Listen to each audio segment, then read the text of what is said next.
you imagine if Leonardo da Vinci had denied his interests and hadn't followed all of them and hadn't pursued all the things that got him curious and interested? Where would we be? What would the world be like without the true, real Leonardo da Vinci? Well, welcome back everyone to the With Joe Wehbe Podcast. Another day, another episode with me, Joe Wehbe. And we're going to be talking about why you shouldn't deny your interests either. Because maybe you're on a journey that could lead you to be a modern Da Vinci. Or maybe not. Maybe you're not. But it's worth exploring. So Da Vinci is probably the best and most famous example of what's called a Renaissance man or a Renaissance person, which is someone who was very multifaceted. The word polymath, someone who's talented and knowledgeable or adept across many areas that seems seemingly impossible.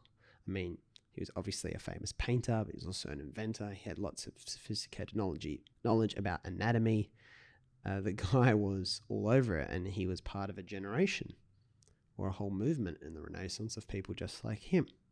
And then we went away and we became more siloed in our disciplines, and that's when we went down the path of everyone's kind of becomes part of one profession. They do one thing with their lives, etc., etc.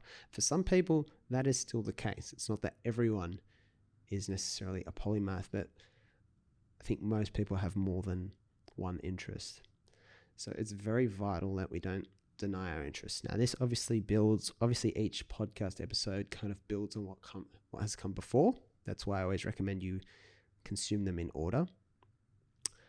Before we're talking about last episode, the importance of being an amateur and how you can be an amateur at basically everything at once. You kind of have every skill there is to have in the world, but you're just at a different level of it to everyone else. You might be an amateur at most of them.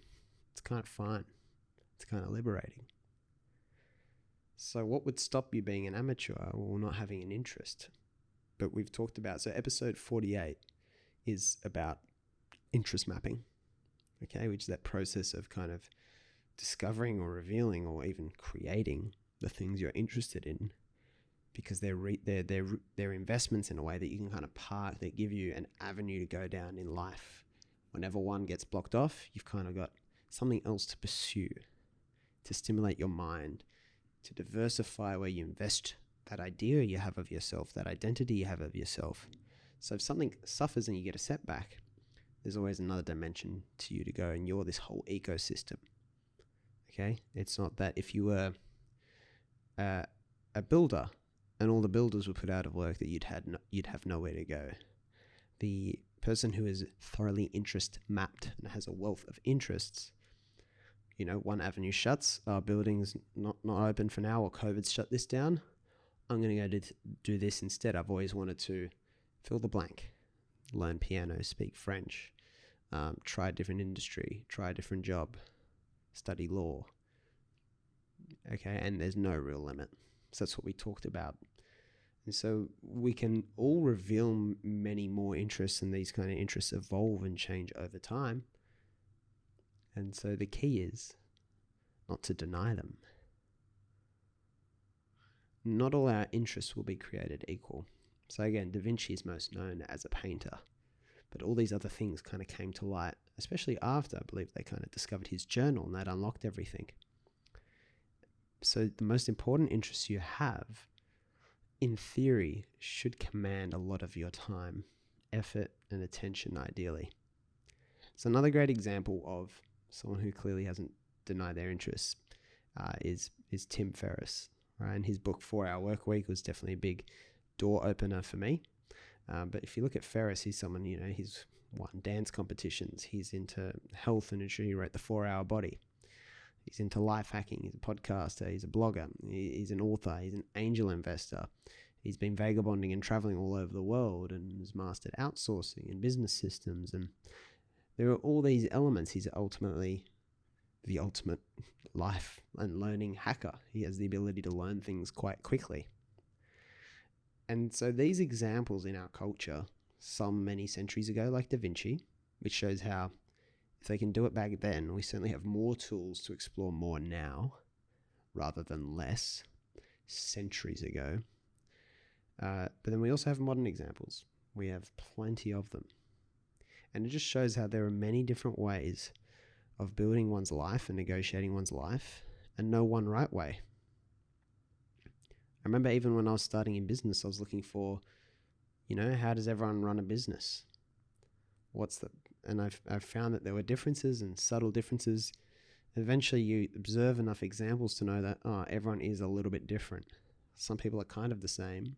Some people are really, really different. For example, 4-hour work week is not how most people run a business. Though it gives you permission to live and create your own, to set up your own spread. So there's plenty of opportunity to kind of canvas them in our time. There's an amazing TED talk on multi-potentialites, which is basically the same thing as a polymath, in my opinion, or a Renaissance person, is the person who's not meant to do one thing. And I don't think of it as some people are polymaths and multi-potentialites, and some people are just meant to do one thing. I don't think of it as a scale like that, especially in the blog on being a Renaissance person that I wrote. I thought of it as much more of a scale. It's not like being Asian or non-Asian.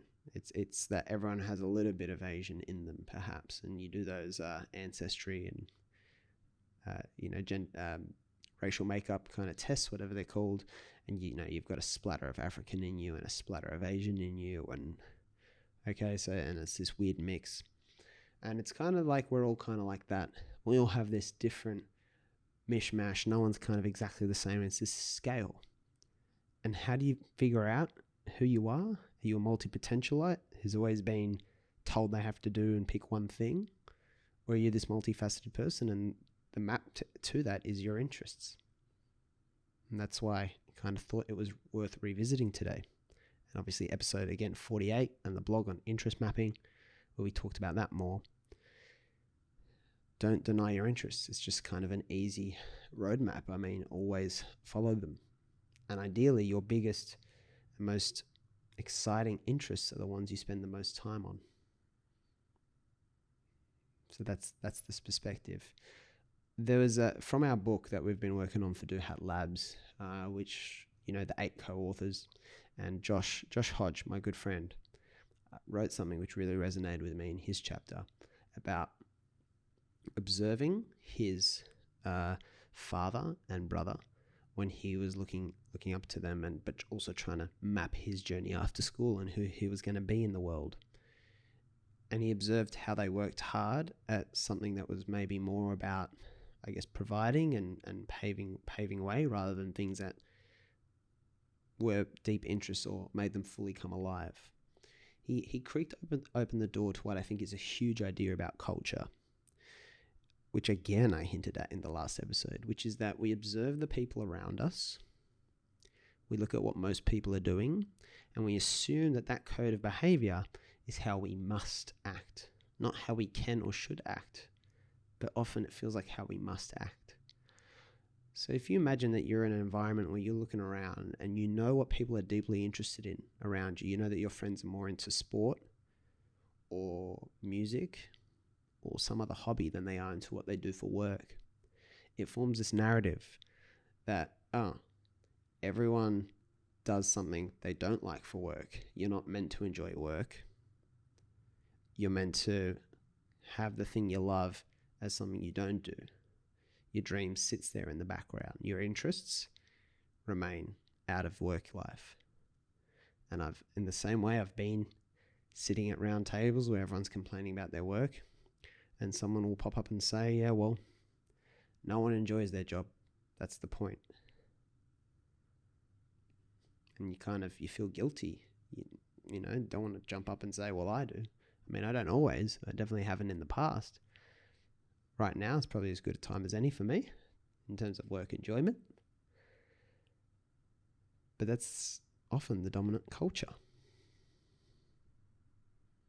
And again, you can come back to that dynamic I think my friend Josh pointed at, which is we look around, we assume that's the reality. It doesn't give us permission to think that we can reach and have more and a better, what we'll call in coming episodes, bucket of life.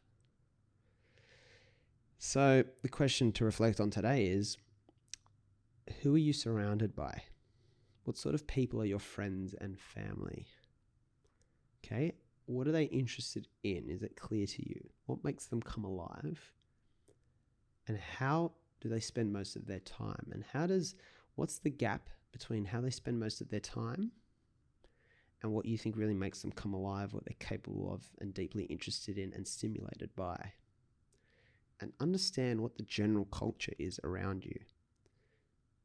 Now, understand that it's impossible for that culture not to be pushing you in one certain direction. Thirdly, realize that that direction may not be the best thing for you. So if you're going to go with it, allow it to take you, but be conscious about it. And if you know where you're going and you know it's not for you and you don't want to be exactly like those examples around you, you'll need to resist that part of your culture and hook onto something else.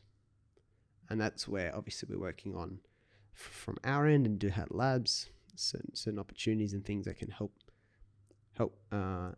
introduce you to different people who subscribe to a different culture. But it's important to find ways to connect and build relationships with those people. But first and foremost, what you have most control over is your ability to connect and map out your interests. This has been the With Joe Wehbe podcast. Just remember, obviously, that you can share this with other people if you think it will open a door of thinking for them, because the best way to open 1,000 doors for you is to concentrate on opening doors for others. And it's those people who resonate and have these deep conversations with you that you'll find you can actually start to take them out of one culture and start a different culture. You can have the same people in the other room, the ones that are all complaining about what they do. But if you recruit them one by one to a new room, and in that room everyone does what makes them come alive and follows their interests, you can actually reprogram a culture that way sometimes, instead of having to go and hunt for new people in your life. So that's worth thinking about too. We'll be back again tomorrow. Enjoy your day.